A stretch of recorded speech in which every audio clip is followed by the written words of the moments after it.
नमस्कार, आपके साथ मैं हूं दीपिका शर्मा और आप देख रहे हैं क्राइम तक। 7 अक्टूबर को आईपीएस वाई पूरन कुमार ने अपनी जान ली। उन्होंने एक फाइनल नोट छोड़ा जिसमें कई लोगों के नाम लिखे थे, कई आईएएस कई आईपीएस अधिकारियों के नाम लिखे थे और उन पर आरोप लगे हैं कि वाई पूरन कुमार के साथ उन्होंने जातिगत भेदभाव किया है, उन्हें मानसिक उत्पीड़न पहुंचाई है।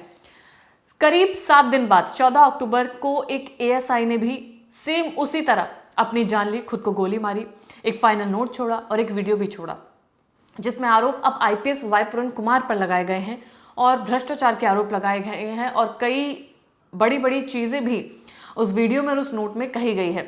अब ऐसा अचानक से क्या होने लगा कि एक के बाद एक अधिकारी अपनी जान ले रहा है और अपने ही डिपार्टमेंट के लोगों पर भ्रष्टाचार के आरोप लगा रहा है, भेदभाव के आरोप लगाए जा रहे हैं। अब इससे पूरे जो केस में है वो एक अलग भूचाल आ जाता है, जहां पर एक आईपीएस जिनकी छवि साफ बताई जा रही थी, जिन्होंने कभी भ्रष्टाचार नहीं किया, लेकिन एक एएसआई ने उन पर आरोप लगाए हैं। अपने फाइनल नोट में लिखा है, अपनी वीडियो में कहा है कि आईपीएस वाई पूरन कुमार ने भ्रष्टाचार किया। पूरी कहानी आपको बताते हैं। जो दोनों ही मौतें हैं वो काफी ज्यादा इंटरकनेक्टेड है। दोनों ने फाइनल नोट लिखा और तमाम चीजों को बताया, अपने महकमे में भ्रष्टाचार और जातिवादी मानसिकता की बात कही और दोनों के आरोप बहुत ही सनसनीखेज है। आईपीएस वाई पूरन कुमार के परिवार ने का आरोप है कि आईपीएस पूरन कुमार को जातिगत भेदभाव, मानसिक उत्पीड़ना पहुंचाई गई है और उनके साथ लगातार भेदभाव किया गया। उनका करियर बर्बाद करने की कोशिश की गई, जिसके बाद उन्होंने अपनी जान ली और अपनी ही सर्विस रिवॉल्वर से उन्होंने खुद को गोली मारी। इसी बीच 14 अक्टूबर को रोहतक साइबर सेल में तैनात एएसआई संदीप कुमार ने अपने घर के अंदर खुद को गोली मारी। अब इसमें भी उन्होंने एक नोट छोड़ा जिसमें तमाम बातें कही। उनके पास 4 पन्नों का फाइनल नोट मिला। 6 मिनट 28 सेकंड का वीडियो बरामद हुआ। वीडियो में संदीप कुमार ने सीधे आईपीएस पूरन कुमार और उनके परिवार पर गंभीर आरोप लगाए हैं। वीडियो में वो कहते हैं कि मैं भगत सिंह का भक्त हूं, ये लड़ाई अधूरी नहीं छोड़ी जाएगी, अगले जन्म में भी मैं इसे पूरा करूंगा। उन्होंने पूरन कुमार और उनके परिवार की संपत्ति की जांच की मांग की है।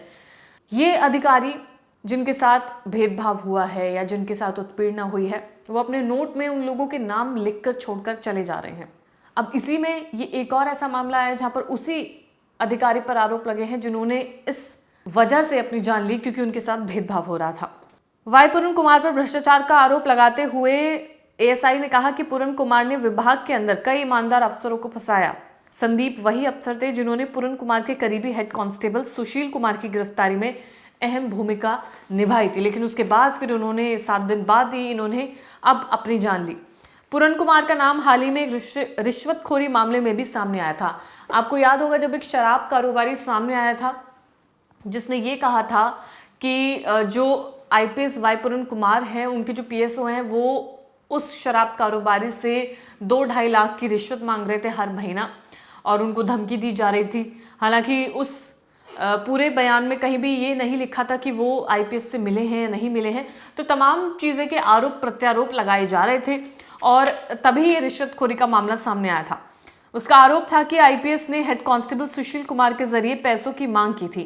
पूरन कुमार ने मरने से पहले 8 पन्नों का नोट हरियाणा के डीजीपी शत्रुजीत कपूर, रोहतक के एसपी नरेंद्र बिजारनिया और 5 वरिष्ठ आईएएस और आईपीएस अधिकारियों को अपनी मौत का जिम्मेदार बताया था, जिसमें से जो डीजीपी हैं शत्रुजीत कपूर, वो लंबी छुट्टी पर जा चुके हैं। जो बिजारनिया है उनको ट्रांसफर कर दिया गया है। तो तमाम चीजें हुई हैं, लेकिन इसमें बड़ा अपडेट ये भी सामने आया है कि जो आईपीएस वाई पूरन कुमार की पत्नी है आईएएस अमनीत, उन्होंने पोस्टमार्टम की इजाजत दे दी है।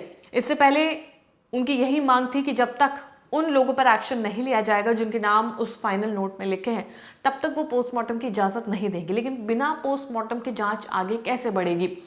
जांच स्लो पड़ चुकी थी। हालांकि डॉक्यूमेंट्स और जो सबूत थे वो उनके घर से जुटाए जा चुके थे, लेकिन पोस्टमार्टम एक अहम रोल प्ले करता है जिसमें अब उसकी इजाजत दे दी गई है और ये मामला लगातार आगे बढ़ेगा। वाई पूरन कुमार के नोट में भी कई लोगों के नाम बरामद किए गए जिन पर एक्शन लेने की बात उनकी पत्नी ने कही।